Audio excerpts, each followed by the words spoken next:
Assalamualaikum warahmatullahi wabarakatuh. Halo teman-teman, perkenalkan nama saya Zivana Syafira. Saya berasal dari sekolah SMP Negeri 2 Taman Sari, Kabupaten Bogor, Jawa Barat. Kali ini saya akan membawakan dongeng yang berjudul Bawang Putih dan Bawang Merah. Kalau kalian ingin mendengarkan, duduk yang manis ya. Dahulu kala ada sebuah keluarga yang hidup bahagia. Mereka memiliki seorang putri cantik bernama Bawang Putih. Namun pada suatu hari ibu Bawang Putih jatuh sakit dan akhirnya ia meninggal. Setelah kejadian itu, Bawang Putih hidup dengan ayahnya. Ayah Bawang Putih adalah seorang pedagang yang sering berpergian jauh. Karena tak tega meninggalkan Bawang Putih sendirian di rumah, akhirnya ayah Bawang Putih memutuskan untuk menikah lagi dengan seorang janda.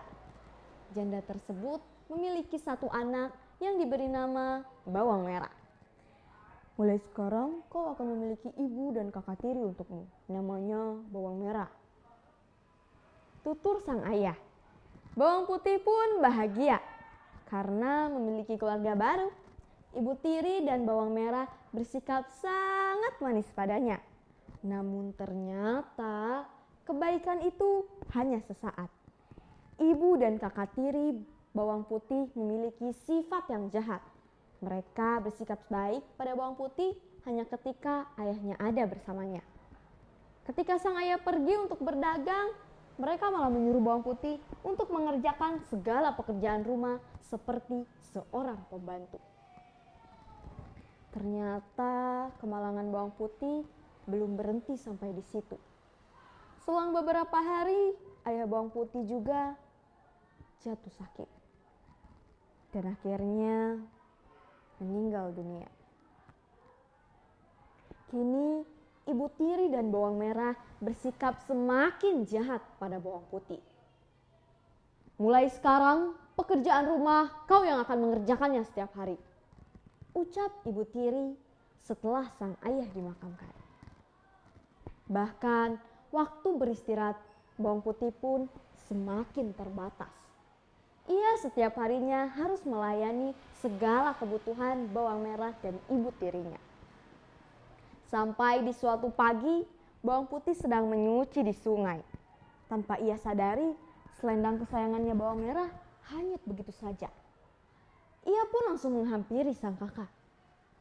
Kakak, maafkan aku. Selendangmu hanyut di sungai. Seketika Bawang Merah yang mendengar itu langsung memarahi Bawang Putih dan langsung menyuruh Bawang Putih untuk mencari selendang itu. Jangan pernah kau menginjak rumah ini lagi sebelum selendangku kau temukan, bentak Bawang Merah kepada Bawang Putih. Bawang Putih pun langsung ke sungai untuk mencari selendang itu.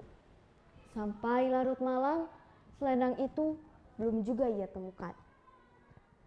Di tengah menyusuri sungai itu, Bawang Putih melihat ada sebuah gubuk tua yang dihuni oleh nenek-nenek sebatang kara. Karena waktu sudah malam, tak memungkinkan untuk Bawang Putih pulang ke rumahnya.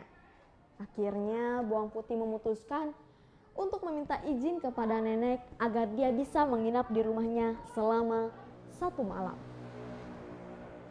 Nenek, bolehkah aku meminta izin kepadamu agar aku menginap di rumahmu selama 1 malam? Tutur Bawang Putih. Nenek itu cukup baik hati.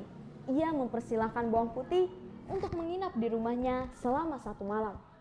Tak hanya itu, nenek juga bertanya bagaimana bisa Bawang Putih berada di tempat ini. Lalu Bawang Putih menceritakan nasib yang selama ini ia alami. Sampai nenek yang mendengar cerita Bawang Putih merasa iba. Ternyata selendang itu ditemukan oleh nenek. Saat melewati sungai, aku menemukan selendang ini tersangkut di babatuan, tutur sang nenek. Nenek, terima kasih sekali, ucap Bawang Putih dengan bahagia. Nenek akan memberikan selendang itu, tetapi dengan satu syarat. Bawang Putih harus menginap di rumahnya selama 1 minggu. Dengan senang hati, Nek, aku akan menemanimu, tutur bawang putih. Seminggu pun berlalu, kini waktunya bawang putih untuk pulang. Karena seminggu ini bawang putih sangat rajin membantu nenek, nenek pun memberikan selendang itu dan ingin memberi bawang putih hadiah dengan memilih satu di antara 2 labu itu. Awalnya bawang putih ingin menolak itu, tetapi ia ingin menghargai pemberian nenek. Bawang putih pun akhirnya mengambil labu yang kecil dengan alasan, "Aku takut tidak bisa membawanya." Nenek itu yang mendengar alasan bawang putih hanya bisa tersenyum. Akhirnya bawang putih berpamitan kepada nenek dan langsung pulang ke rumahnya. Sesampainya di rumah, bawang putih menyerahkan selendang itu kepada bawang merah. Lalu ia langsung ke dapur dan membelah labu itu yang ingin dimasaknya. Namun betapa sangat terkejutnya dia ketika labu itu dibelah, isinya adalah emas permata yang sangat banyak. Secara tak sengaja, ibu tiri bawang putih pun melihat itu dan langsung merempasnya. Tak hanya itu, ia pun memaksa bawang putih untuk menceritakan bagaimana ia bisa mendapatkan labu ajaib itu. Setelah mendengar cerita bawang putih, muncullah niat jahat di benak ibu tiri yang serakah itu. Esok paginya, ia menyuruh bawang merah untuk melakukan hal yang sama yang dilakukan oleh bawang putih. Ia berharap bawang merah bisa membawa labu yang lebih besar yang isinya emas permata yang lebih banyak. Singkat cerita, bawang merah yang pemalas itu tiba di gubuk nenek dan akhirnya ia menginap selama 1 minggu. Karena sikapnya yang pemalas dan dia selama ini seminggu itu di rumah nenek hanya bermalas-malasan dan tidak ingin membantu pekerjaan nenek, kini waktunya dia untuk pulang. Nenek pun menyuruh bawang merah untuk memilih salah satu di antara 2 labu itu sebagai hadiah. Tanpa berpikir panjang, bawang merah pun mengambil labu yang besar, lalu ia berlari untuk pulang ke rumahnya tanpa mengucapkan terima kasih kepada sang nenek. Setibanya di rumah, ibu tiri sangat senang melihat bawang merah membawa labu yang besar.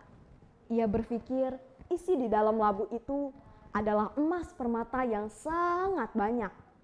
Mereka pun tak ingin diketahui oleh bawang putih. Lalu mereka pun langsung menyuruh bawang putih untuk segera mencuci di sungai. Setelah itu mereka pun langsung mengunci pintu kamar dengan sangat rapat. Dengan tak sabar mereka pun membelah labu itu. Namun di luar dugaan.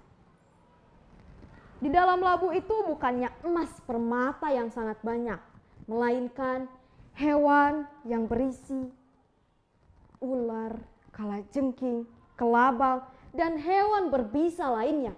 Hewan itu dengan sangat cepat keluar dari labu itu dan menggigit anak dan ibu tiri yang serakah itu.